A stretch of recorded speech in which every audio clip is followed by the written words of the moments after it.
Muy buenas tardes, queridos amigos del-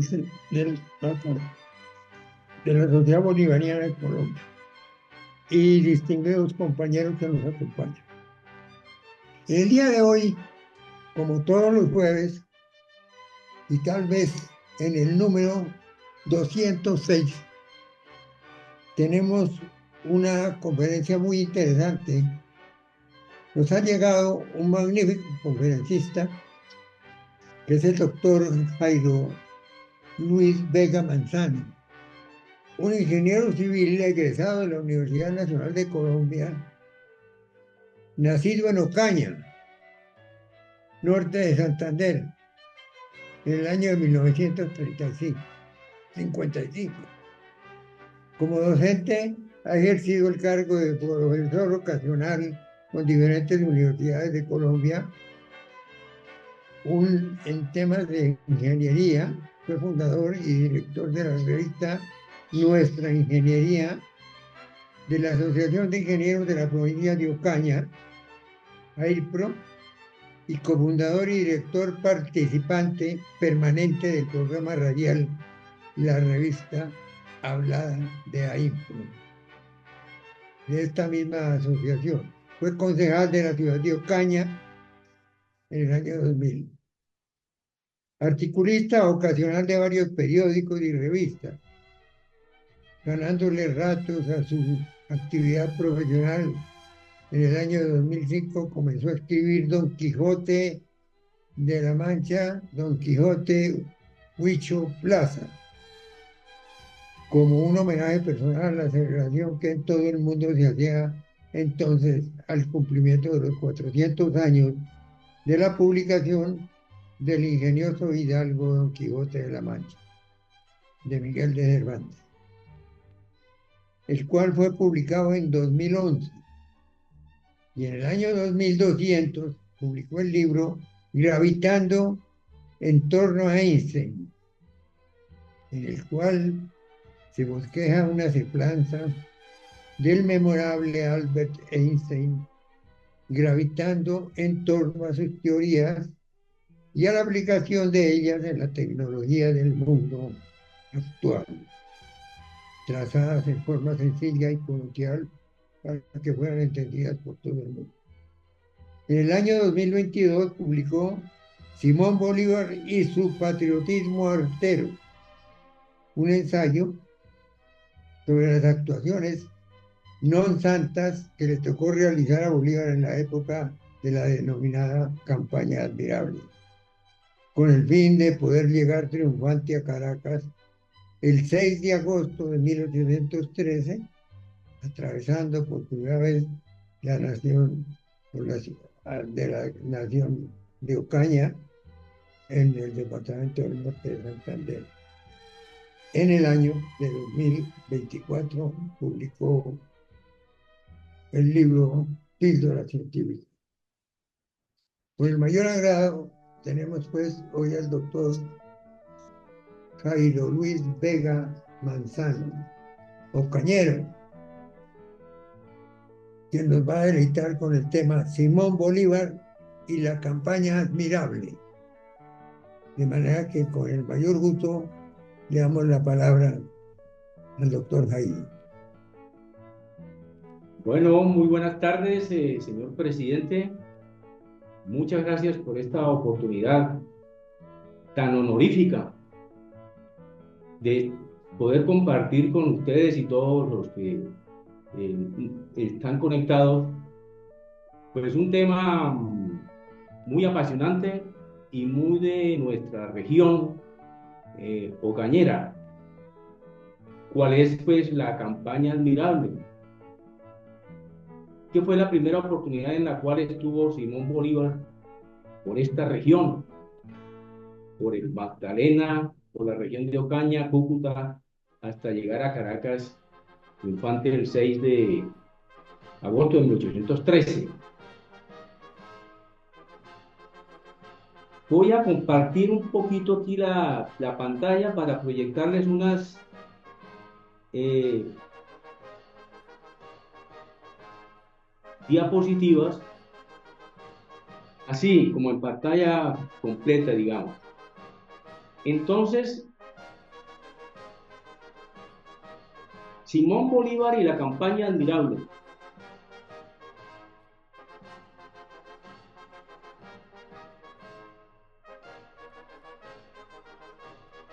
La historiografía oficial pues dice que la campaña admirable comenzó en Cúcuta, pero pues yo sostengo que esa campaña fue definitivamente desde cuando llegó Bolívar a Barrancas del Rey. ¿Cuándo fue, digamos, mandado por Lavatur desde Cartagena hacia ese sitio? Allí él comenzó a remontar el río y pues hay que decir que Lavatur lo había asignado para Barrancas del Rey para que cuidara ahí y se quedara estacionario, para que no dejara pasar los españoles que estaban en Tenerife, que caían ahí a Barranca del Rey, y si caía a Barranca del Rey, caía a Cartagena. Entonces era clave, digamos, en la posesión de Cartagena para los patriotas. Lo mismo ocurría en Tenerife. El que tuviera Tenerife tenía el mando del río Magdalena. Y Tenerife estaba, digamos, tomado por los españoles, por los realistas. Entonces, pero Lavatur simplemente le interesaba era que Bolívar se quedara ahí en Barrancas del Rey. Pero él, digamos, no acató esta orden de Lavatur, porque definitivamente ahí se prueba de que la intención de él era llegar a Caracas a retomar el poder y fundar la Segunda República, ya que había perdido la primera república que habían conformado en Venezuela en julio del año 1812. A raíz de eso fue que le tocó que, digamos, emigrar de Venezuela. De todos es conocido digamos, el episodio de Puerto Cabello, en donde él pierde el puerto y pasa a Curazao. De Curazao llega a Cartagena y allí pues es donde se encuentra con Lavatur y una serie de patriotas también que han aterrizado ahí para poder, digamos, escapar de los españoles en Venezuela y organizarse. Lavatur, cuando llega Bolívar a Cartagena, estaba encargado de los ejércitos patriotas. Y a Bolívar nadie lo conocía en Cartagena. Y él empezó a publicar una serie de artículos muy interesantes a partir de noviembre de 1812 allí en Cartagena. Y empezó a darse a conocer como un buen escritor. Y pues entonces Torices, que estaba allí en Cartagena, lo conoció y lo asignó, digamos, al Ejército Libertador y se lo asignó a Lavatur. Y Lavatur resulta que no estaba en buenos términos con Simón Bolívar porque Pierre Lavatur, un francés, un mercenario francés, era muy amigo de Francisco de Miranda. Y Bolívar había, digamos, entregado a Francisco de Miranda en La Guaira a los españoles y Lavatur no lo tenía en buena estima por eso. Entonces, Torices le dice a Lavatur que lo asigne a Bolívar para que vaya a Santa Marta, que estaban en el proyecto de tomarse Santa Marta porque estaba en manos de los realistas. Pero Lavatur no quiso hacer eso. Y pues Simón Bolívar hace caso omiso a las instrucciones de Lavatur y se lanza arriba y se va hacia Tenerife. Así es, comienza la campaña del Magdalena. Esa campaña yo la trato en un libro que publiqué en el año 2023, hace 2 años, que se llama Simón Bolívar y su patriotismo artero. Tiene un título como, digamos, sugestivo y de pronto discutible, pero en realidad es, digamos, un esbozo de las acciones que a Simón Bolívar le tocó acometer para poder llegar a Caracas, como le acabo de decir, y sobre todo, pues narrado, como digamos, de mi cosecha, de una forma, digamos, más, para mí, más realista, digamos, más cruda, en el sentido de que eso fue lo que ocurrió realmente, porque generalmente la historia que nos han enseñado, pues, suavizan esas situaciones y en realidad él le tocó afrontar unas situaciones muy, muy, muy, muy difíciles, muy crueles, salidas de todo marco de la humanidad, para poder llegar a Caracas el 6 de agosto de 1813. Entonces, allí está en ese libro resumido todos esos acontecimientos que le tocó afrontar a Bolívar en esa campaña admirable. Entonces, la campaña admirable, como les acaba de decir, para mí en realidad comienza en Barrancas del Rey, que se llamaba ese pueblo que quedaba muy cerca a donde es el actualmente Calamar. Y pues, como les decía, llega a Barrancas con la orden expresa de la Atud de quedarse quietico allí en Barrancas, custodiando la entrada a Cartagena. Pero Bolívar ya conocía a la Atud, lo tenía no estaban en buenos términos, y pues él, claro, la sumisión bajo las órdenes de un extranjero, digamos, en este sentido, en este caso, podemos decir, oscuro y presuntuoso, no duró más de unos días. Entonces él lo que hace en Barrancas de Rey es que refuerza el precario ejército con el que traía, con los pobladores de ahí de la región, y recoge barcazas y todo lo necesario para acometer entonces lo que se llamó la campaña admirable, y se lanza hacia Tenerife. Según algunas fuentes que aún se objetan, pues él llega el 24 de diciembre del año 1812 en táctico momento, imagínense un 24 de diciembre, y llega pues de sorpresa y coge de sorpresa a los guardianes de Tenerife. En Tenerife lo acogen a media, pero ya estando allí, pues la población, quiero decir, porque no eran muy, ellos eran muy enemigos, muchos eran enemigos de la independencia, aplicaban aquello de que era como mejor malo conocido que bueno por conocer, porque es que a Bolívar no lo conocía nadie.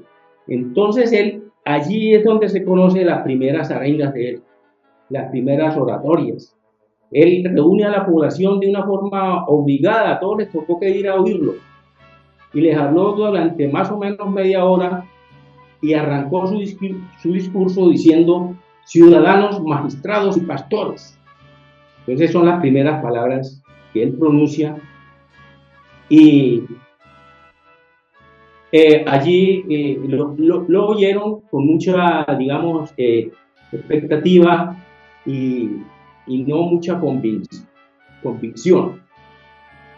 Hasta este punto, entonces, digamos que Bolívar pues faltó a la disciplina y a la prudencia por la cuestión de la Atud, pero con la fortuna del primer triunfo en Tenerife, pues se aseguró el perdón. Ya dijimos que Tenerife era el sitio clave para digamos, dominar el río, tener el río Magdalena, que era la arteria principal de Colombia. Estaba Mompox. Entonces, dirigiéndose hacia allá, encontró varios destacamentos en Plato, en Zambrano, de españoles, a los que puso en fuga. Y el 27 de diciembre de 1812 hizo en Mompox su primera entrada triunfal Simón Bolívar. En Mompox, ya con 500 hombres recogidos por la juventud más granada de Mompox, Bolívar el 29 de diciembre de 1812 deja esta población. Enseguida, pues tropieza con el banco, donde hay una guarnición de 3 compañías del batallón Albuera. Este batallón Albuera lo habían mandado los españoles desde Cuba, especialmente para que cuidaran el río. Y este destacamento que encontró Simón Bolívar era, o mejor, el batallón Albuera era comandado por el capitán español de apellido Capmany. Al llegar, pues huyen y se embarcan río arriba, por el río Cesar, río arriba, hasta llegar a la laguna de Zapatosa, ya por los lares aquí de Chiriguaná, que nos queda muy cerca ya de Ocaña. El 1 de enero, entonces decide Simón Bolívar perseguirlos. Oiga, otra fecha táctica, el 1 de enero de 1813. Bolívar remonta al río Cesar y coge a los españoles en la laguna de Zapatosa y sin poder evitar el combate los aniquila y les incauta un cuantioso botín. 5 buques de guerra, 6 de transporte, 2 piezas de artillería, 200 fusiles, con miles de cartuchos y más de 200 prisioneros. Es el botín que obtiene Simón Bolívar allí en Tenerife.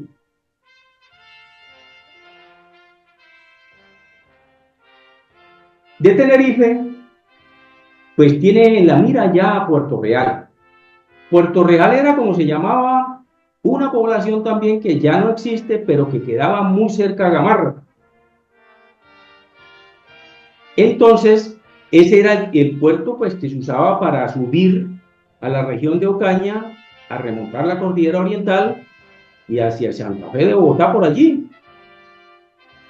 Antes de llegar a Puerto Real, pues pasó por Tamalameque, allí ataca a la guarnición y solo se escapa su capitán.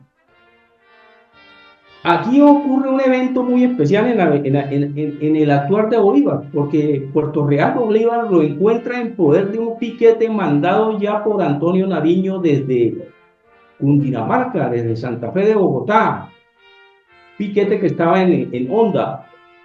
Entonces acordémonos que en esa época, Patria Boba, en donde estaba Nariño en Santa Fe de Bogotá, y en Tunja estaba Camilo Torres. Y pues Antonio Nariño tenía el río. Entonces, cuando llega Simón Bolívar a Puerto Real, se encuentra con una situación que ya está ocupada por Nariño. Y él no quería eso, él quería llegar primero allí, porque él lo que tenía entendido era que estaba en manos de los realistas. Entonces, imagínense, pues, ¿qué hizo? Simplemente les dijo a la gente de Nariño que por favor se fueran para Cundinamarca, que le dejaran el puerto y que si no lo hacían, porque se tuvieran las consecuencias. Entonces la gente que estaba ahí de Nariño, pues salió, se fue para Santa Fe de Bogotá a llevar la noticia de que Bolívar había llegado por ahí. Entonces Bolívar residía al puerto con este fin. A pesar de que pues Antonio Nariño, digamos, era como de, digamos, eh, pensamientos políticos similares a los de Nariño, más que de los de Camilo Torres, de pronto. Allí termina lo que denominó la campaña del Magdalena. Y entonces desde allí, él no había tenido ninguna comunicación con el gobierno central, con Cundinamarca. Y desde allí entonces comunica al gobierno, al Congreso granadino, para contarles quién es él. Todavía no era muy conocido, porque andaba por allí y que va a dar un nuevo golpe. va a apoderarse de Ocaña y no dice más. De esa forma, Bolívar remonta la cordillera oriental desde el Gran Yuma a comienzos de enero de 1813. En fecha sin precisar, sin mayores circunloquios, el Libertador se apodera de Ocaña, haciendo huir a las autoridades realistas. Entonces, Ocaña estaba en el poder de los realistas y cuando supieron que Bolívar venía arrasando por el río, simplemente se fueron y unos se quedaron, y parece que pues eh, hablaron con Simón Bolívar y se quedaron ahí de todas formas algunos. Se dice que alrededor del día 9, en la Punta del Llano, que es un barrio aquí nuestro por aquí en Ocaña, entonces en una inmensa muchedumbre, Bolívar le espera aquí el cura párroco Alejandro María Uceta, que era clave, era el que organizaba aquí, digamos, los patriotas que habían en Ocaña, haciéndole oposición a los realistas. Lo recibe también Miguel Ibáñez y Vidal. Miguel Ibáñez y Vidal, muy importante, porque fue el papá de las famosas Ibáñez, y quien lo acompañaría desde allí hasta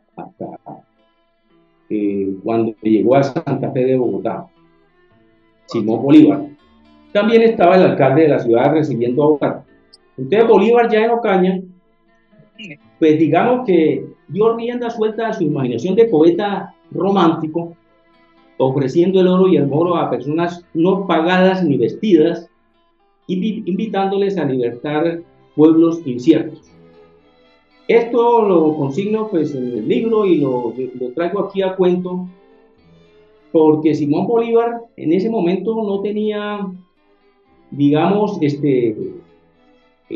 bien pagos a los que le acompañaban, y mal vestidos y mal alimentados inclusive.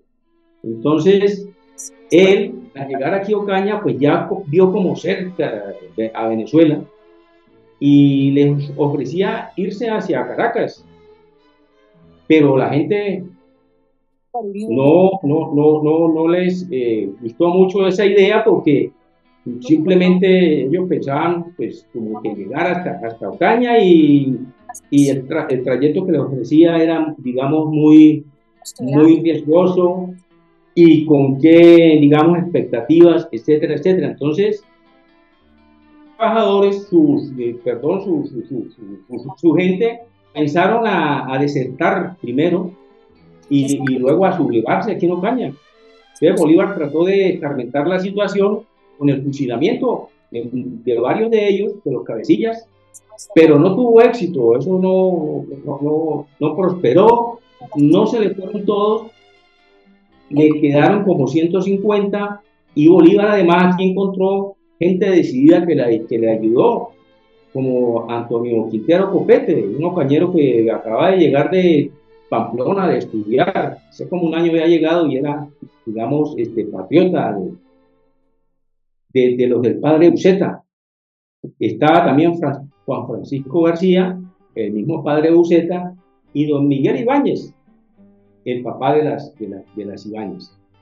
Aquí entonces conformaron un batallón integrado por 180 voluntarios ocañeros y 70 hombres de la población de Río de Oro, que en esa época, o mejor, actualmente queda en el departamento del Cesar, pero queda aquí en Ocaña a 5 minutos, es como un barrio de Ocaña, Río de Oro. Y denominaron al batallón Compañía Libres de Ocaña.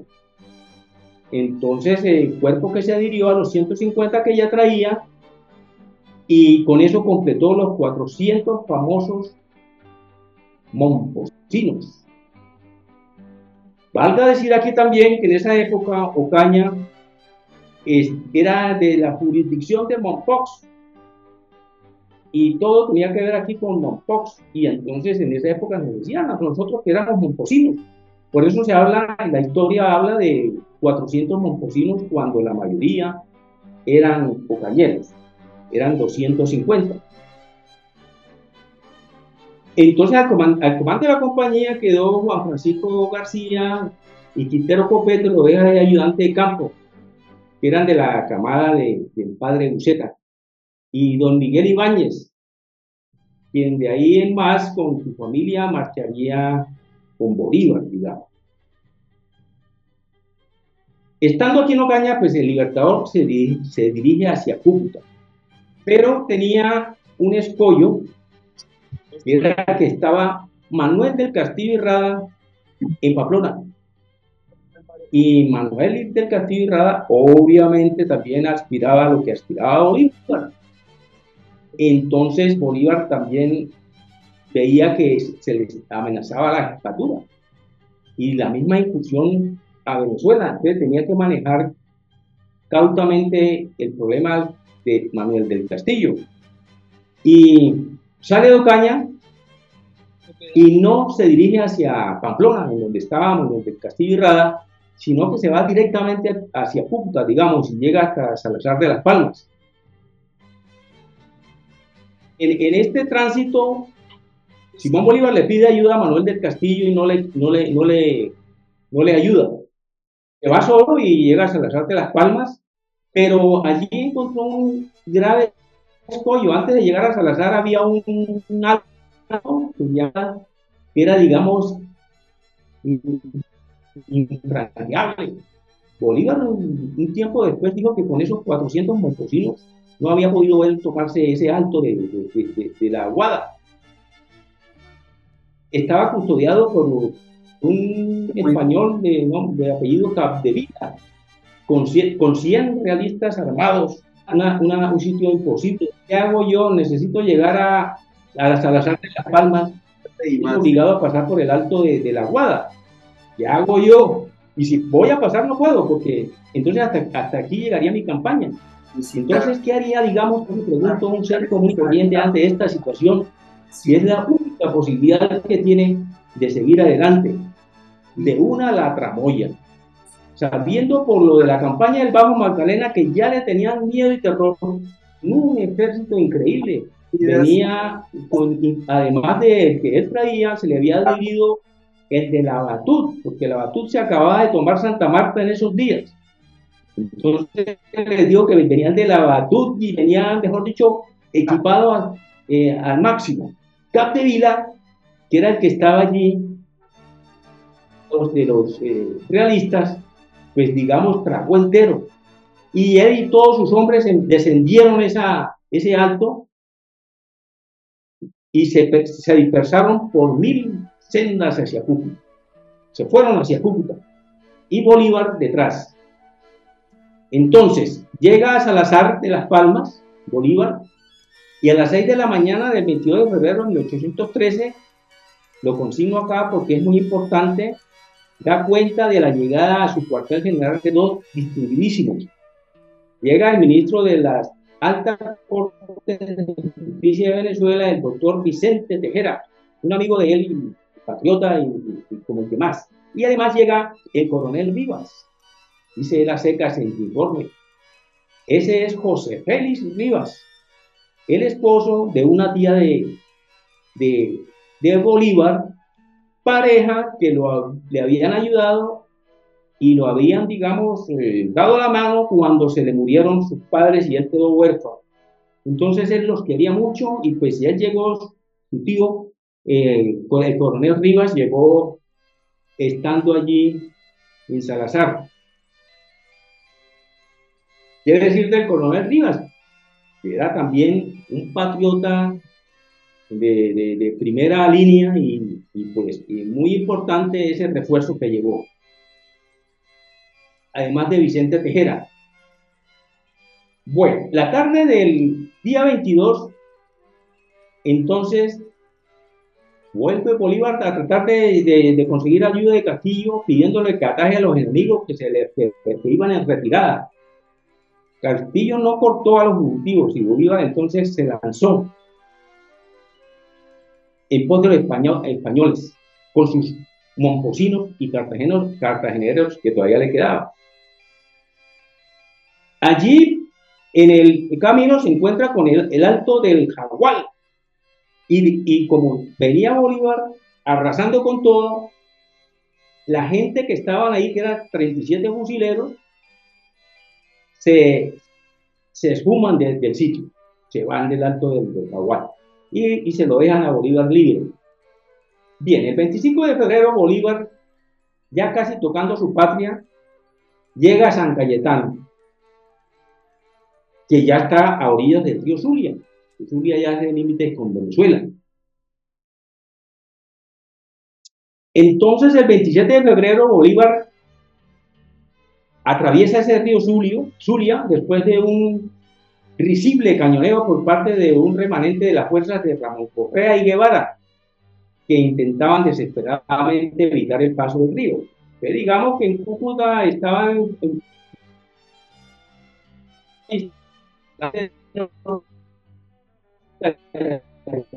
se llamaba Ramón Correa y Guevara. Ya allí Bolívar llevaba 100 efectivos que Castillo le facilitó, porque ya veía como inminente desde que Bolívar le estaba yendo bien y de pronto iba a llegar a Cúcuta y él no iba a participar en nada, pues.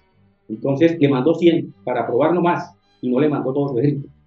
Se dice que al amanecer del día 28 llega a las 9 de la mañana por la parte occidental de la serranía, hoy llamada Loma de Bolívar, en Cúcuta, donde ya se divisa la ciudad de San José de Cúcuta.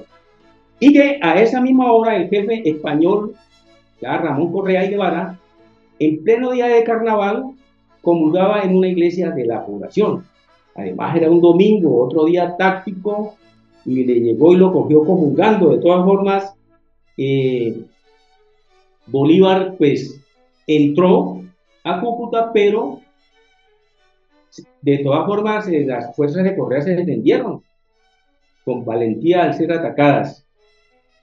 Y tanto que después de 4 horas de estar combatiendo se le acabó al ejército patriota la munición. Y le tocó a Bolívar ordenar a través de anexión misma de su objetivo político, por ser efectiva, la carga de la bayoneta, con lo cual fácilmente terminó con esas fuerzas. Quienes salieron desfavorecidos y Antonio Leña ya los echó.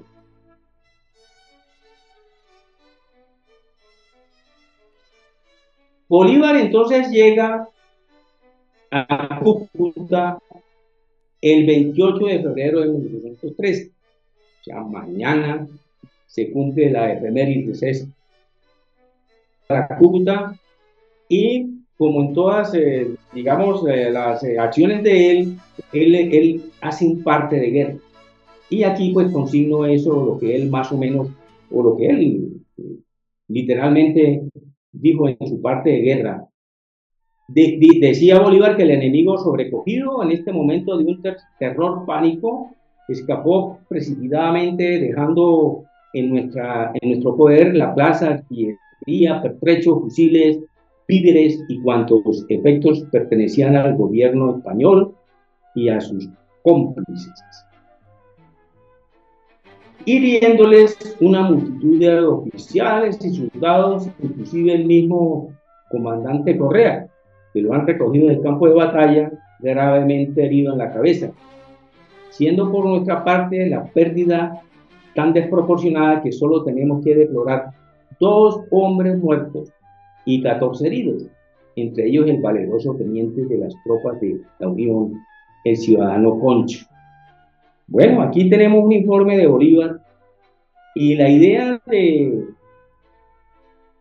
por lo menos de mi libro es precisamente mencionar eso. Que él en su parte de guerra maximizaba los triunfos y minimizaba las derrotas. Decía que hirió una multitud de oficiales, pero que solamente tuvo 2 muertos y 14 heridos en esa batalla.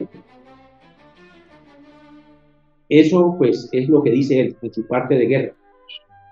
Entonces, con esa parte de guerra, poniendo en práctica su publicidad y como hombre de las dificultades, entonces, como allí magnificó su triunfo en Cúcuta, con exagerada información, se ganó una de las más grandes de estas dificultades. Y eso Bolívar lo estancó en Cúcuta. Durante 2 meses y medio más o menos quedó estancado en Cúcuta y no pudo seguir pues inmediatamente o le costó trabajo para seguir. De todas formas, él con sus 400 moncosinos no podía llegar a acometer la senda hacia Caracas porque Monteverde tenía regados por todo Venezuela a 6.000 hombres y él con 400 tenía que, digamos, eh, buscar ayuda. Entonces, en ese documento que era mitad parte de operaciones y mitad proclama de las musas, dijo que está terminada la campaña de Cúcuta en solo 6 días que han pasado desde nuestra entrada en el territorio enemigo y de 12 después de mi salida de Ocaña. Entonces, así, sin medir las derivaciones, al exagerar lo incautado, pues por ejemplo, informa que el producto del saqueo habían sido 200.000 pesos, o sea, dentro de lo que encontró en Cúcuta, cuando fueron en realidad 15.000, ¿sí? Entonces, allí surgieron los más terribles cargos contra Bolívar y todos sabemos que allá tuvo que resolver esos problemas, pero no tanto lo de la plata. En realidad la dificultad surgió por el hecho de que el Libertador, haciéndose el de la vista gorda, ya que sus tropas no habían podido ser pagadas aún, ellas, sus tropas, ebrias de gozo y de licor, como diría después en su defensa, les permitió el saqueo de la ciudad de Cúcuta. En Cúcuta, ante la perspectiva de que Monteverde ya venía de Caracas y estaba en el lago, en Maracaibo,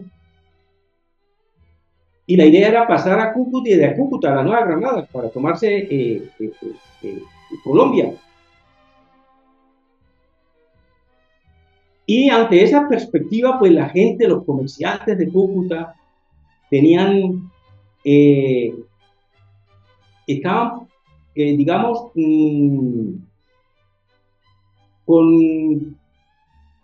tenían un aglomerado cuantioso de elementos, digamos, de los comerciantes, ¿sí? Estaban en preparativos para que cuando llegara el ejército de Monteverde, pues hacer ahí, digamos, su agosto con las ventas y etc. Entonces, según Bolívar, allí en Cúcuta, de todas formas, por aquello de que permitió el saqueo, le tocó empezar a hacer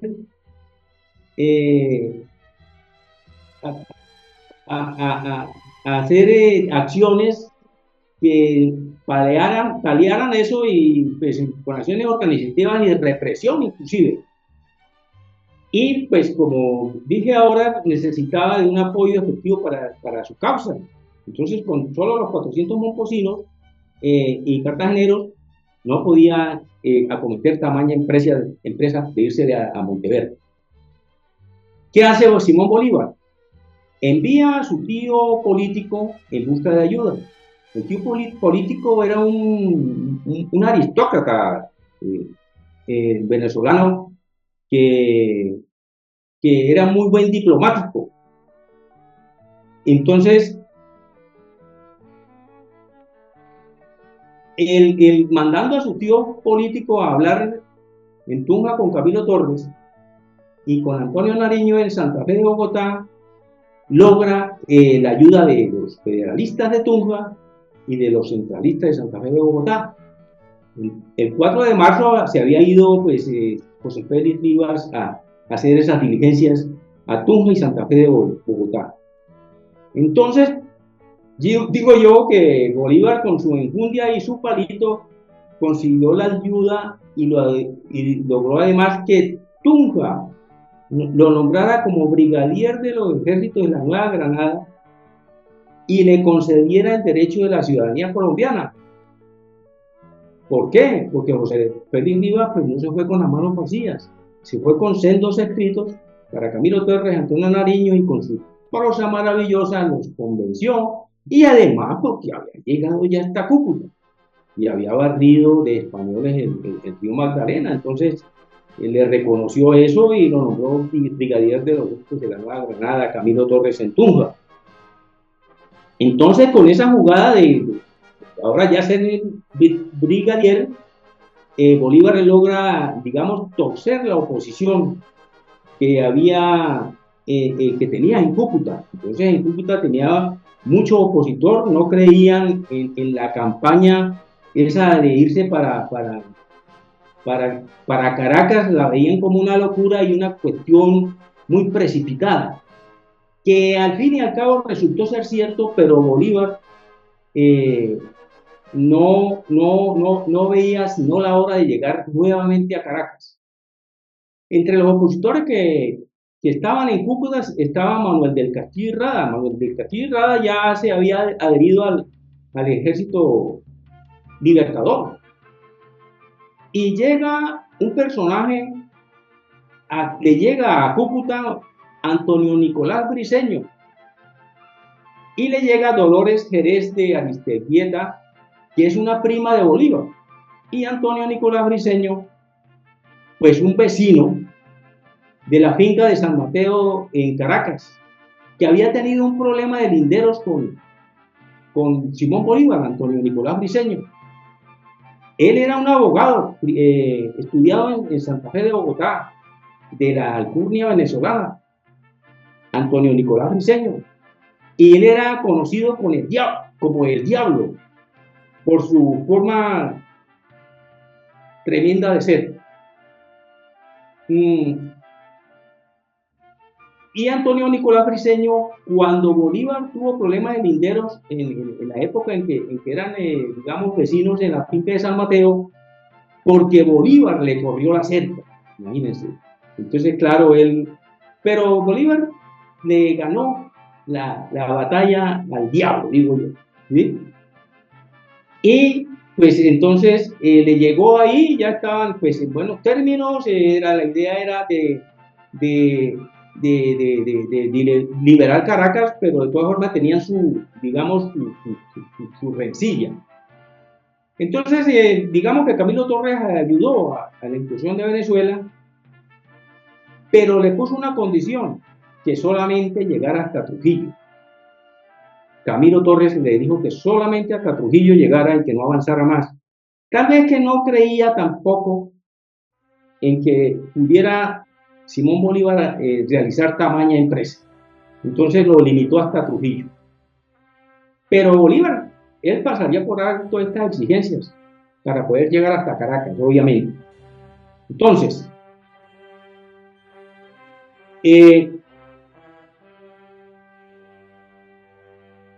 digamos que hasta aquí pudiéramos hablar de las acciones de Bolívar por la época de la primera incursión que realizó el Libertador por la región aquí nuestra de Ocaña y de Cúcuta, ¿no? Esta región del norte de Santander.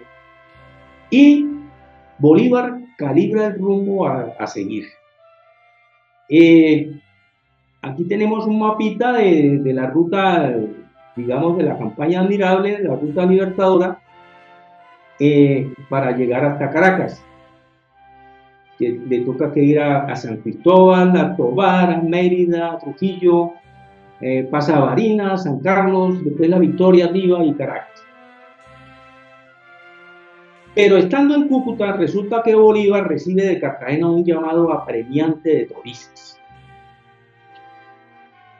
para que con las tropas que se había prestado de Barrancas del Rey fueran ayuda suya, o mejor, de Pierre la Batutte, quien había perdido la posesión de Santa Marta por esos días. Le pidió al ejército.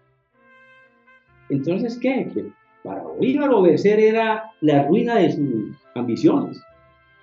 Y desobedecer era el total deshonor, digamos, y grandes males de pronto para la Nueva Granada.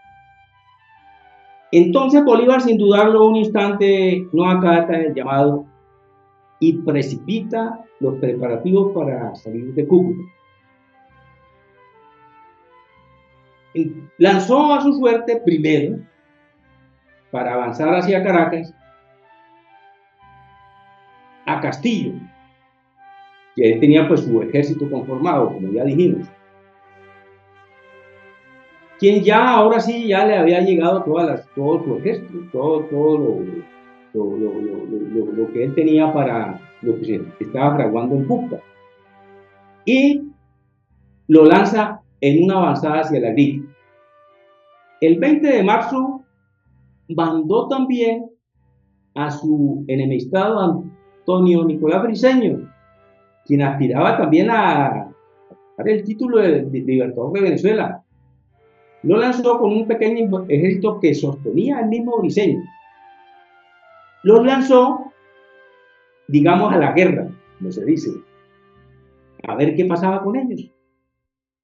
Si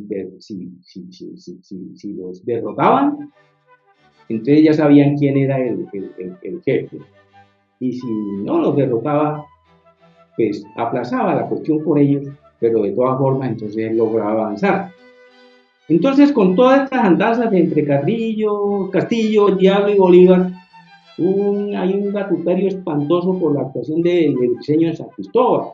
Cuando lanza Bolívar a Briceño, se va a Briceño hacia San Cristóbal, se toma San Cristóbal, pero allí llegó y fusiló y descalzó a los dos únicos españoles que no habían querido huir, confiados en su alta estima con la que gozaban entre la población. Pero era una pareja ya de personas de edad. Y pues Bolívar los decapitó, o la gente de Bolívar, de Briceño, perdón. Briceño decapitó a esta pareja y le mandó una cabeza, dice la historia, con la sangre de cada uno de ellos, le mandó una a Bolívar, a Cúcuta, que todavía estaba en Cúcuta Bolívar, y otra a Castillo, que ya había avanzado hasta Laredo. Pues Bolívar, cuando recibe eso en Cúcuta, dicen que salió desfavorido, dando alaridos por toda la población, maldiciendo a Castillo y que lo iba a coger por el cuello. Entonces lo llamó para enjuiciarlo. Pero no, Briceño huye, y en su huida, en un hato en las montañas de San Camilo, fue sorprendido dormido y atrapado por el realista José Yáñez. Era el realista que estaba por ese sector, y la gente de Bolívar de todas formas iba detrás de Briceño, pero simplemente lo que hizo fue que les avisó a los españoles que Briceño estaba en el hato, y entonces lo entregó a los españoles. Entonces,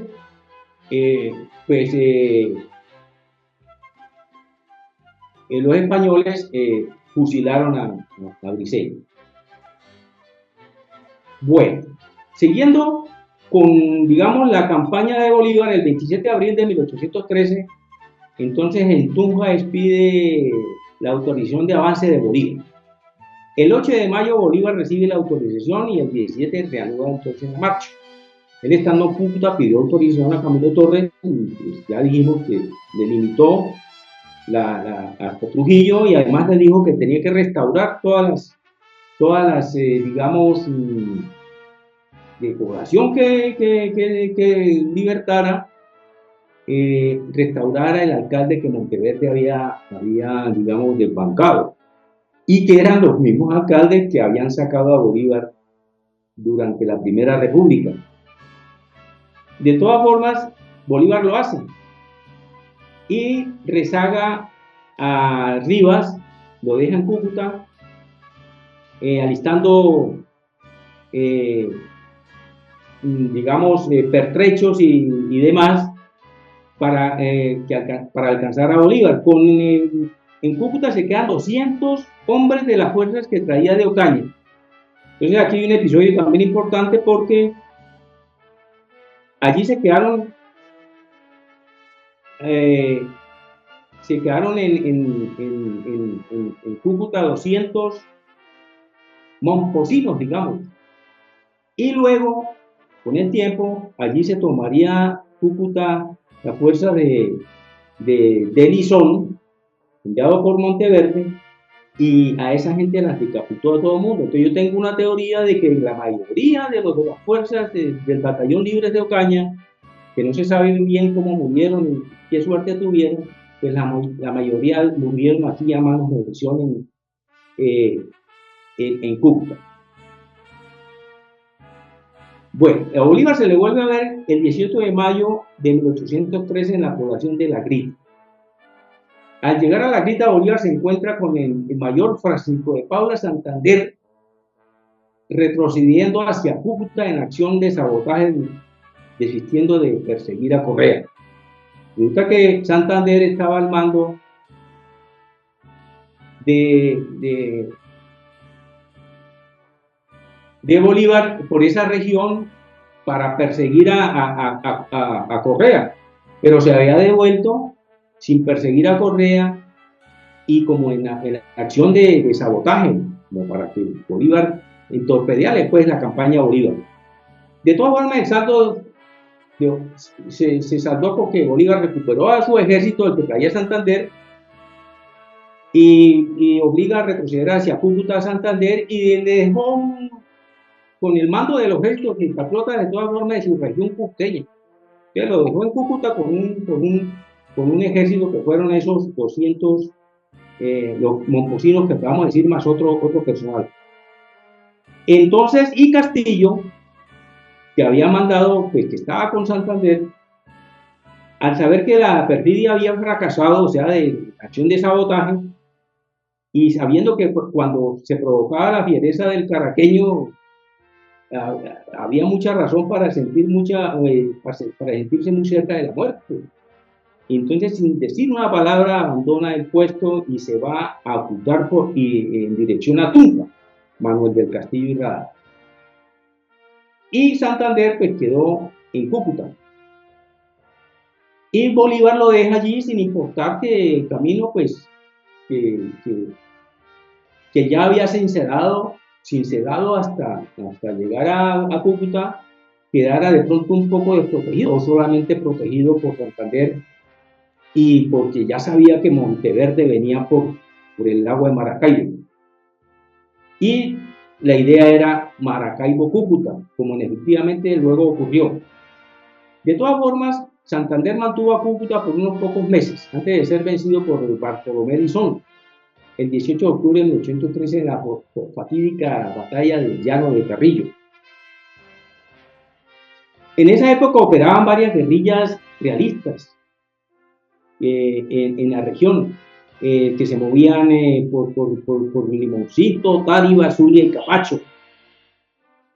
Pero cuando se acercó Lisón a Cúcuta,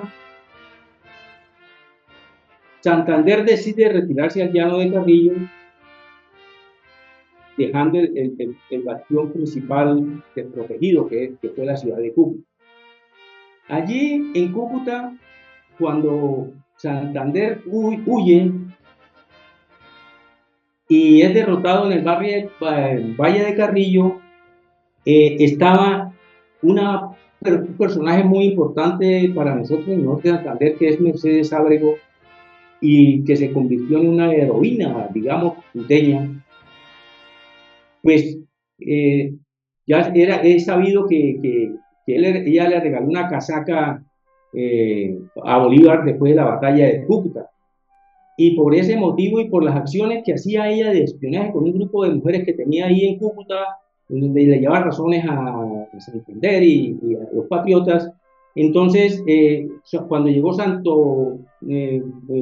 Lisón a Cúcuta, la detuvo Bartolomé Lisón, y cuando ocupó definitivamente Cúcuta y la ejecutó. Además hubo otros anónimos en Cúcuta que le ayudaban a la causa patriótica en esa época. Estaba uno muy interesante que se llamaba Eugenio Sosa, que inclusive la historiografía no lo recoge mucho, ¿sí? No lo recoge. Y Sosa estuvo con el Ejército Libertador hasta volver a Cúcuta triunfante en el año de 1822.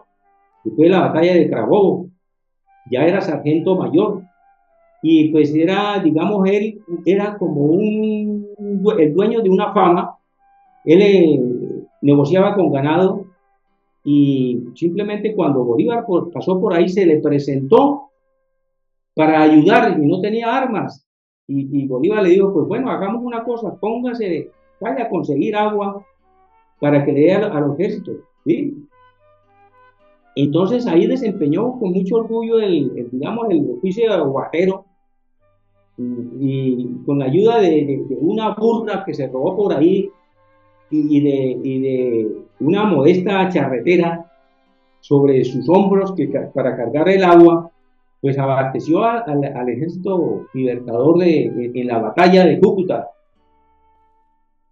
Entonces Bolívar, ya ahora sí posicionado o posesionado con el mando absoluto, prosigue, digamos, su trasegar en solitario. Ya no estaba Briceño ni estaba Manuel del Castillo y Rada. Es una acción que Bolívar siempre salvaguardaría, sin volver a comparar, para no competir con nadie su peso de proyecto, y llega a Mérida entonces. A principios de junio de 1813 en Mérida, Bolívar le es anunciado que el soberano Congreso de la Nueva Granada, con el fin de encargarse de la dirección de la guerra, ha nombrado una comisión de civiles que acompañará estas acciones de guerra hasta la llegada de él o la llegada factible a Caracas.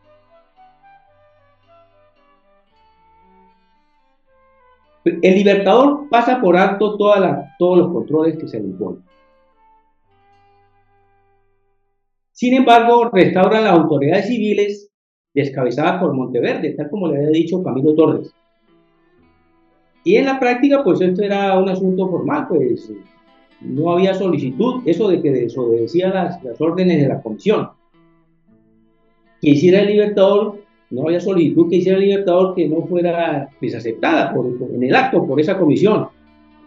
Pues en realidad, cuando una solicitud era aprobada, el acto ya estaba consumado, prácticamente consumaba el acto y después hacía la solicitud. Bolívar entonces, estando en Trujillo, llegó allá el 14 de junio, llegó a Trujillo. Estando ya en Trujillo, entonces Bolívar pasa la noche, dice la historiografía, paseándose de un extremo a otro de la casa, y el día 15 de junio, en hora de la madrugada, firma su afamado, cuestionado y terrible decreto de guerra-muerte. Ese famoso decreto de guerra-muerte.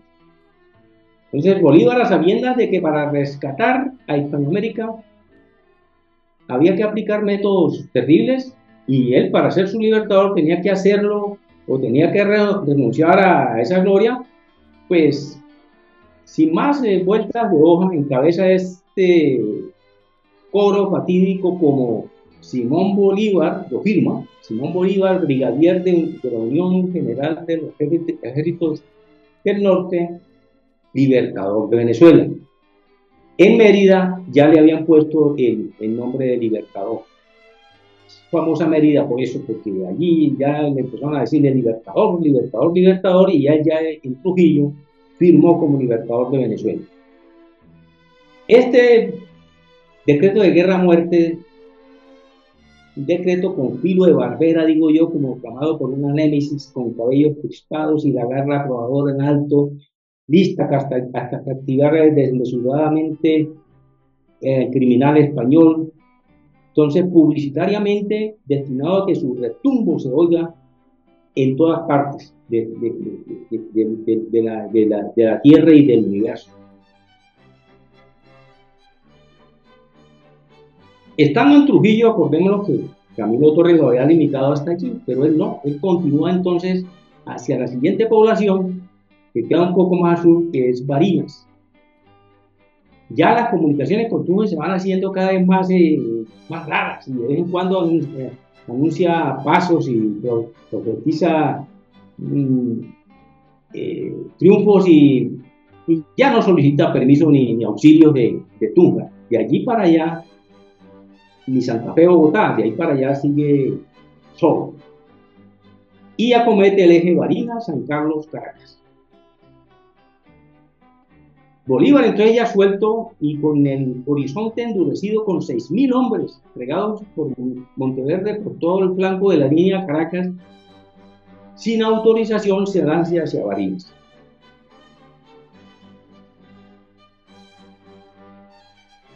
De Barinas sigue, digamos, a San Carlos y continúa la meta para llegar a Caracas. Y la posibilidad de llegar primero a Caracas ablanda a Bolívar. Estaba ya muy cerca a Caracas. Y resulta que en la época estaba Mariño, otro prócer venezolano, con la posesión de toda la parte oriental de Venezuela. A Mariño le decían el libertador de Oriente y él estaba ya en plena, digamos, posesión de eso y con la intención de entrar a Caracas también por la parte del oriente, porque el que primero llegara a Caracas, ese era el libertador de Venezuela.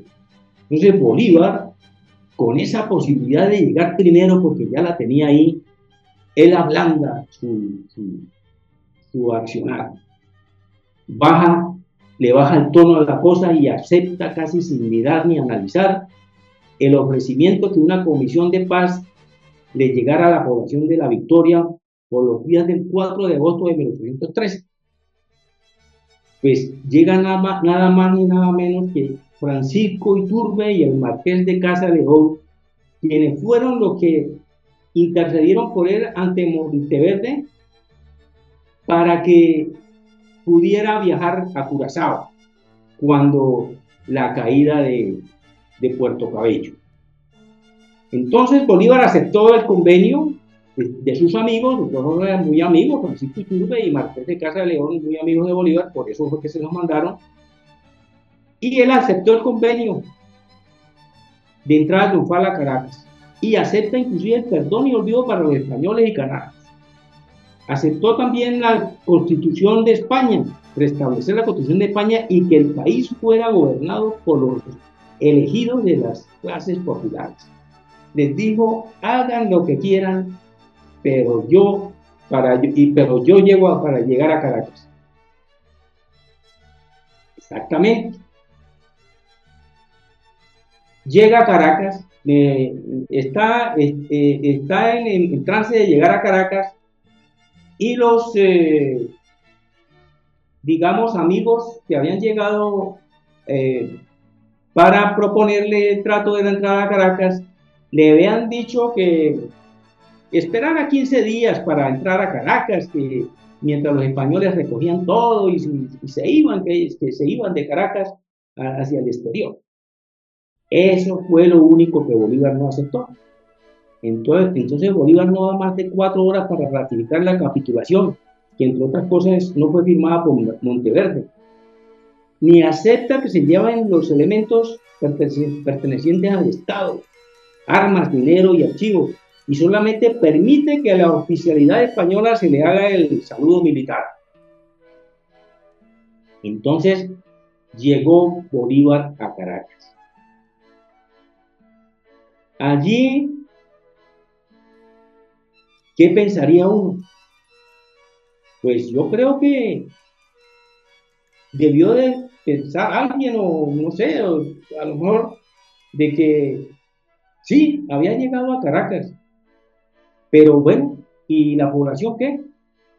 Estaba lo suficientemente, digamos, ilustrada sobre la idea que tenía Bolívar de república, lo aceptaron de buena manera.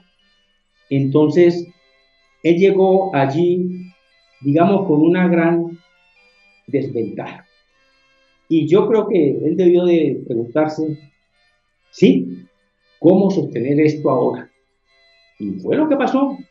Ya el año de 1814, todos sabemos que Bolívar pues perdió lo andado hasta ahí, le tocó volver a salir de Venezuela, esta vez por un periodo más largo. En fin, todo esto sirvió para que él eh, consiguiera hacer lo que hizo. Y así finaliza la campaña admirable. Muchas gracias entonces por su atención, señor presidente don Miguel Santamaría. Muy agradecido. Bueno, aquí quedó pendiente por si Don acaso. Jano Luis Vega Manzano, que ha hecho una exposición sumamente interesante, sobre todo muy detallada, que es un aporte muy importante a la historia. Ahí se conocen muchos detalles que la gente ha olvidado y además toda esa parte de la campaña de Venezuela tampoco es que la hayan magnificado mucho aquí, pero sí se sabía que había llegado rápidamente Bolívar a Caracas, que es lo que es importante. De manera que me parece que su exposición ha sido muy interesante y nos ha traído una cantidad de material sumamente importante para refrescar y endulzar la historia. Muchas gracias. Le agradezco infinitamente su participación. No, muchas gracias a ustedes por darme la oportunidad. Ahora quiero invitar a los distinguidos participantes a ver quién quiere hacer un comentario. Doctor, en primer lugar, mil y mil gracias por su conferencia.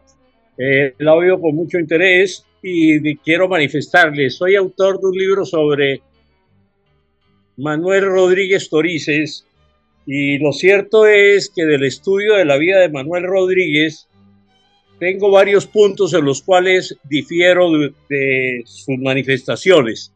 Pero para ser concreto quiero hacerle solamente una. ¿En cuál es su fundamento? ¿Qué fuentes primarias tiene usted para manifestar que Labatut dio una orden a Bolívar y éste la desobedeció? Esa es la pregunta. Correcto. A ver, todo el libro que yo publiqué hace 2 años, Simón Bolívar y su patriotismo artero, tiene como base el libro de Jorge Ricardo Bejarano, Bolívar, un hombre y un continente. La mayoría de lo dicho ahí es extraído de este libro. Tengo los 2 tomos. Ese libro es un libro muy escaso que me encontré por allá en Bogotá, inclusive por allí en el mercado de las pulgas un día, y lo leí con mucho interés y de ahí extracté la mayoría, inclusive de otras fuentes, e inclusive de la internet. Yo aquí tengo, digamos, la bibliografía que utilicé para escribir el libro. Aquí en la parte de atrás está la bibliografía porque el libro Simón Bolívar y su patriotismo artero es un ensayo, ¿sí?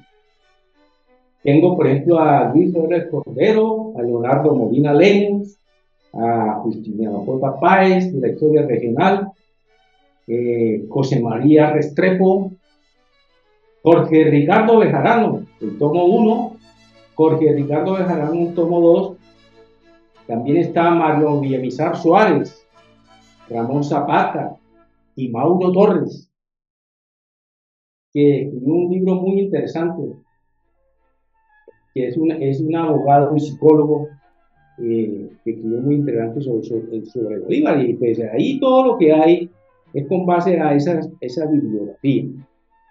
Yo, como es un ensayo, pues lo que pasa es que cojo esa información y la coloco y manejo mi concepto, como es, digamos, la característica de un ensayo. Esa es la razón y está, digamos, debidamente sustentada. Y pues ahí está eso de que Torices, no, pues no, él estaba en Cartagena, solamente que tenía Labatut era el que tenía el mando de las tropas, y Labatut pues tenía una enemistad comprobada por aquello de que Bolívar, cuando perdió Puerto Cabello, enseguida se dirigió a La Guaira, porque supo que Francisco de Miranda había capitulado ante Monteverde y se había dirigido a La Guaira con el fin de irse, de volarse hacia Europa. La historia de Francisco Miranda es increíble y es mejor que cualquier prócer que nosotros tengamos por ahí. Él era muy conocido en todo el mundo. Francisco de Miranda, un tipo muy capaz de todo, y él se quería ya ir hacia Europa. Pero Bolívar, como había entregado, decía Bolívar que se había entregado a Monteverde, pues va y lo intercepta en La Guaira y lo entrega a los españoles. Esa, digamos, es la razón, todo basado en la bibliografía que le acabo de mencionar. Se dice pues entonces que luego de esa entrega se va hacia Caracas y con la ayuda de sus amigos caraqueños, son los estudiantes allí de Caracas, y con la coartada de que había entregado a Miranda y que inclusive que lo de Puerto Cabello y todo eso, se ganó el pasaporte para poderse ir a Curazao y salvar su pellejo. Esa es, digamos, la realidad del asunto. Y Labatut era muy amigo de Francisco de Miranda y había estado presente cuando Bolívar entregó a Miranda. Y ahí viene la enemistad, y por eso es que cuando llega en Cartagena, Bolívar a manos de Labatut no lo asigna para Santa Marta, que era, digamos, como lo mejor que tenían ahí para mandar a un militar activo, sino que lo manda a tostarse por el sol en Barranca del Rey, para que ahí quedara.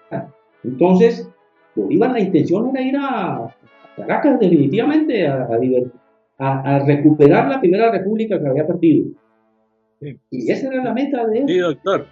Este es el libro que yo he escrito. Está en 3 tomos.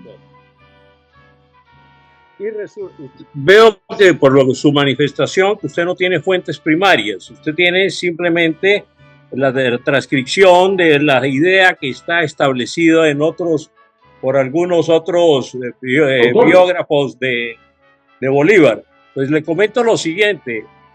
Torices designó a Labatut para una operación cual era la toma de Santa Marta.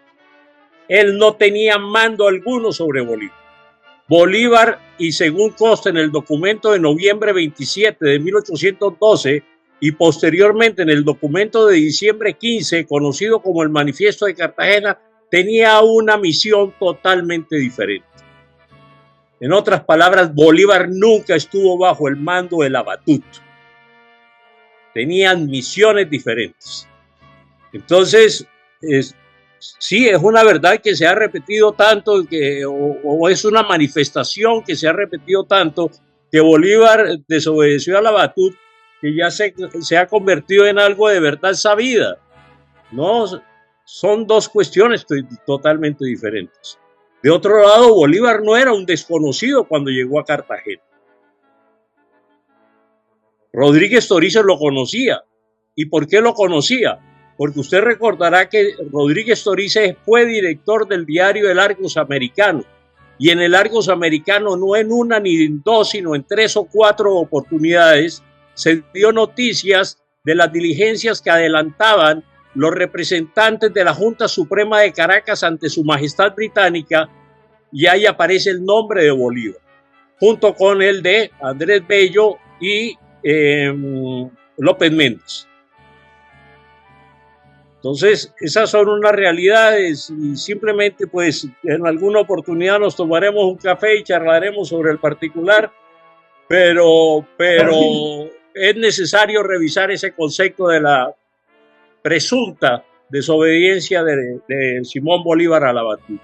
Bueno, Sí, don Andrés, en todo caso yo tengo lo que le acaba de mostrar como bibliografía y la verdad que pues, de ahí es de donde yo pues me he basado y no solamente pues de ese libro, sino de varios otros y claro, No, y no solo usted, múltiples biógrafos de Bolívar repiten y nunca se preguntan dónde está la fuente primaria de esa entre comillas, verdad sabida. No, no, hay pero mire, fuente primaria. sí, pero no Y es la la cabeza. verdad es esa. Labatú tenía la misión, la toma de Santa Marta, la cual la lleva a cabo el 6 de enero de 1813. Bolívar, mientras tanto, está ha salido de Tenerife, de estos pueblos del Magdalena, dirigiéndose hacia Ocaña y posteriormente Cúcuta. Otra cuestión que se olvida y que también me permito recordarle, simplemente para su interés investigativo. Cuando Bolívar llega a Tenerife, Bolívar ha sido abandonada por las tropas españolas. No estaba ocupado por los españoles. Había sido desocupada. ¿Por qué? Porque había sucedido la batalla de Mancomoján, que se libra en cercanías del Carmen de Bolívar, un 12 de noviembre de 1812 y donde fueron derrotadas las tropas españolas. Tenerife estaba desocupada. No había autoridades españolas. ¿Qué pasa? Que cuando Bolívar manda el respectivo documento solicitando rendición, nadie se lo contesta, porque no había tropas españolas. Y así es como él entra a Tenerife. Pero como le digo, nos tomaremos un café y charlaremos sobre diferentes aspectos. Claro, un buen complemento, claro, cómo no. Gracias. Bueno, gracias a ustedes por el comentario, muy, digamos, interesante y de tener en cuenta de aquí en adelante, pues, por lo menos de parte mía. El libro creo que se encuentra en las librerías en Cúcuta. Ok, correcto, vamos a averiguarlo. Y si no, cualquier cosa me avise y yo se lo mando, no tengo ningún problema. Bueno, muchas gracias, señor. Tengo 2 minutos con tu permiso. Adelante. Miguel, es el siguiente. En una oportunidad el señor almirante Luis Carlos Jaramillo hizo una observación referente a que él no sabía qué quería decir al lado de los grados de los oficiales, la disposición vivo. Entonces, en este libro, precisamente una biografía de Bolívar, que también repite lo relacionado con la latitud, dice lo siguiente, almirante. Hay en este punto una contradicción en los documentos, pues a veces se le da a Miranda el título de coronel, aunque Cajigal solo habla en una carta de su ayudante de haberlo propuesto por 2 veces para aquel grado con la correspondiente paga. Esta última frase me sugiere la siguiente explicación. En el ejército español se ascendía a coronel graduado y después a coronel vivo y efectivo, distinción que existía también en otros grados de la oficialidad. Debemos entender, pues, que Miranda era para aquella fecha coronel graduado y que Cajigal proponía que se le hiciera coronel vivo y efectivo. ¿Le queda claro, señor almirante? No le oigo. Ponga el micrófono. Abre el micrófono, Ricardo. Completamente, porque ese título de coronel vivo se lo dio Cartagena, ¿no? Ajá. Entonces, yo siempre me preguntaba por qué coronel vivo, qué quiere decir. Y no tenía idea de eso. Le agradezco mucho, doctor Rodríguez. No, señor, espero que nos hayamos aclarado el punto. Yo también tenía la duda. Bueno, muchas gracias. A usted. Aquí. Gracias, doctor Santamaría. Si me permite. Ricardo. Adelante, almirante. Muchas gracias, doctor, por su conferencia. Le agradezco mucho porque todos estos temas son sumamente interesantes. Yo tengo algunas ideas porque verdaderamente pues no conozco la campaña admirable en la parte de Venezuela. pero sí estuve estudiando bastante y sobre el terreno, la parte de Bolívar desde Cartagena hasta Mompox y hasta Cúcuta. Perdón, hasta Mompox, Ocaña, Cúcuta. Hay un asunto interesante, que es muy interesante, porque son las vueltas que da la vida. Las relaciones que tuvo Bolívar con Miranda en un principio fueron excelentes, pero cuando se vino ya la parte militar, se distanciaron muchísimo. Es decir, aparentemente por la forma de ser de cada uno de ellos y por la experiencia militar que uno tenía y el otro no. Miranda había sido verdaderamente un militar de carrera, había trabajado a órdenes de Napoleón y después estuvo mucho tiempo en Inglaterra y en Inglaterra se volvió político y bueno, fue una persona verdaderamente de un nivel muy, muy alto, tanto militar como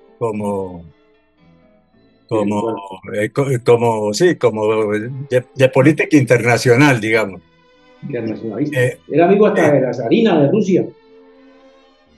Eso de la Catalina no está tan probado, ¿no? Pero sí sí estuvo allá, pero los amoríos y eso que le ponen, eso es algo que es muy dudoso que eso en verdad se haya sucedido. He sabido que eran amigos simplemente y que le ayudó allá en ciertas, digamos, actividades militares. Correcto, pero parece que verdaderamente fue un asunto muy tangencial, no fue todo lo que se han inventado de que llegaron a ser amantes, ¿no? Eso parece que es verdaderamente fruto de la imaginación. No, claro.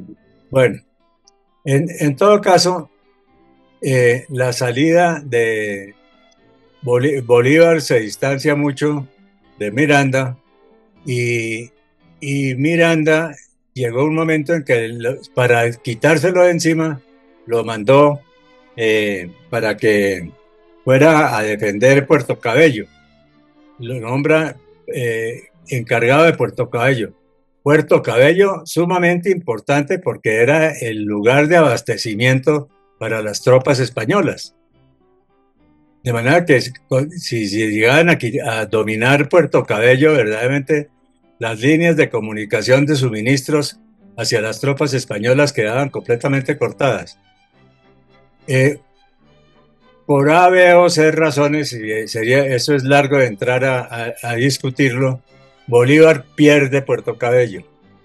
Y al perder Puerto Cabello, la situación en que queda Miranda es muy crítica y verdaderamente eso empieza como sucede, empieza a volverse un torbellino y verdaderamente Miranda tiene que llegar y capitular.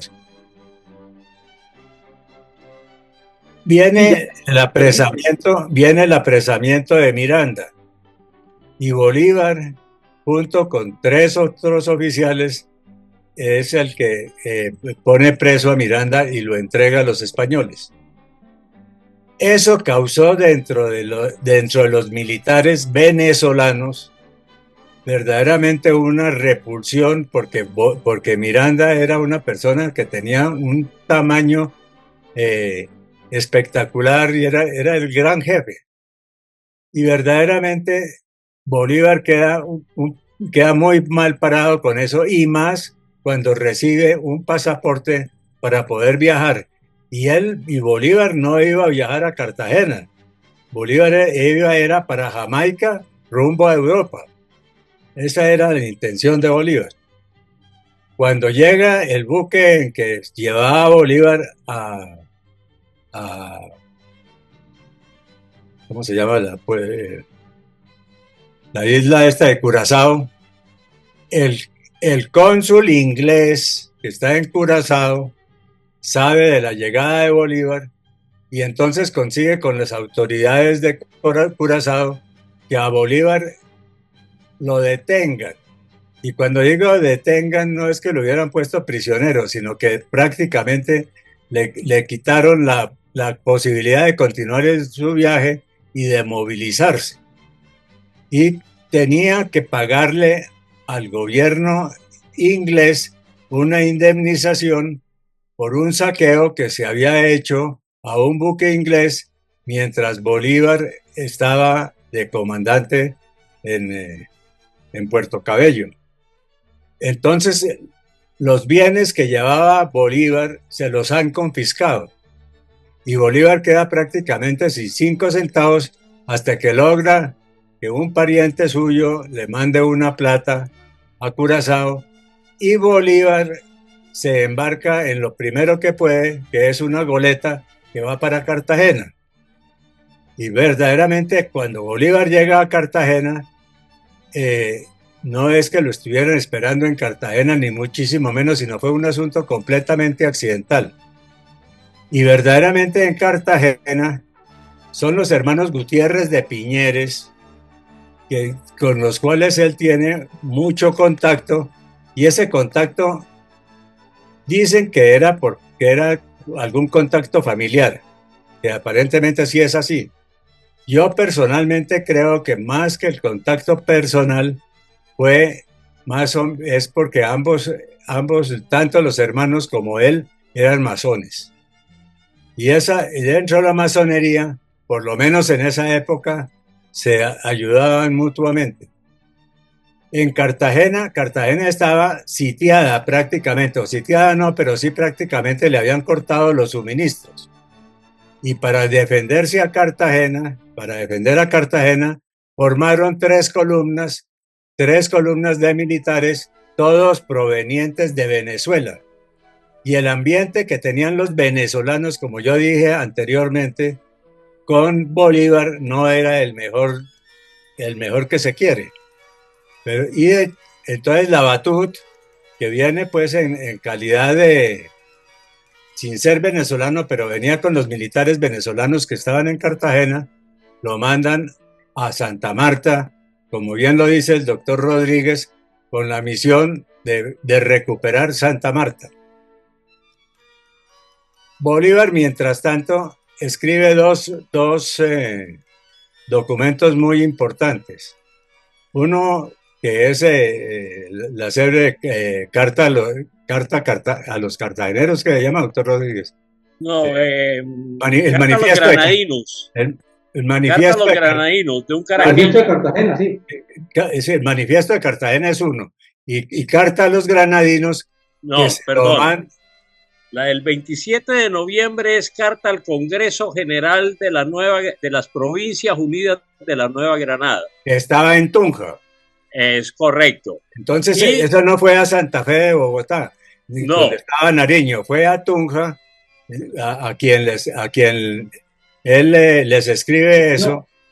Y viene un asunto que ahí es una paradoja en que él está pidiendo apoyo para volver a Venezuela.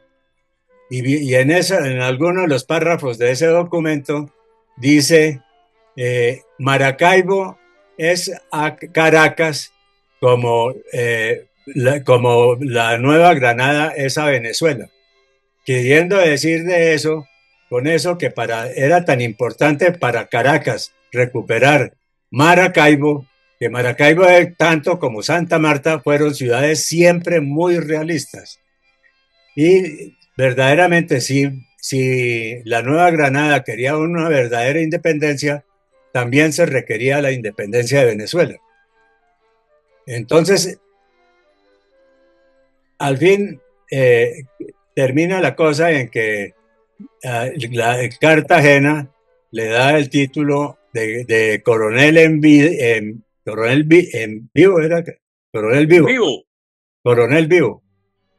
Y lo mandan a Barranca de Minas. Barranca de Minas verdaderamente queda sobre el costado occidental del río Magdalena. La Batut está ya en campaña hacia Santa Marta. Nunca hubo posibilidad alguna que la Batut y Bolívar tuvieran contacto, pero Bolívar sí tuvo sí tuvo, la orden era de estar en Barranca de Minas, porque Barranca de Minas era el punto que tenían de control, como digo, sobre el costado occidental del Magdalena, para poder tener algún control sobre el Magdalena. Bolívar, eh, como digo, es decir, seguramente sí era parte del destacamento que estaba hacia Santa Marta, pero Bolívar y Labatut nunca tuvieron contacto alguno. En fin, y Bolívar empieza su campaña, como ya usted lo ha descrito muy bien, y tuvo la oportunidad de tener sus amores con Anita Lenoir y toda esa, entonces, toda esa fantasía que se ha formado. Bueno, y verdaderamente cuando llega a Tenerife, que era un sitio de perdón, además de ser un sitio militar muy importante por su posición estratégica. Tenerife, hoy en día, ve uno que es un morro alto sobre el cual los españoles podían o tenían emplazada artillería. La artillería en esa época no era de mucho alcance, pero como el morro este es tan alto, verdaderamente podían batir prácticamente el Magdalena casi hasta el otro costado. Y verdaderamente uno de los puntos cuando entró Bolívar es que los españoles habían abandonado habían abandonado la ciudad. Bueno, eso es, pero aquí quiero también poner de presente un asunto en Cúcuta. Cuando Castillo y Rada disputaba el comando, que creía que tenía el derecho de comandar las tropas que iban a operar sobre Venezuela, tenía como segundo a Mariano Montilla, quien fue el enemigo número 1 de Padilla. Mariano Montilla, y desde ahí Mariano Montilla tiene unas alianzas muy grandes con Manuel de Castillo y Rada.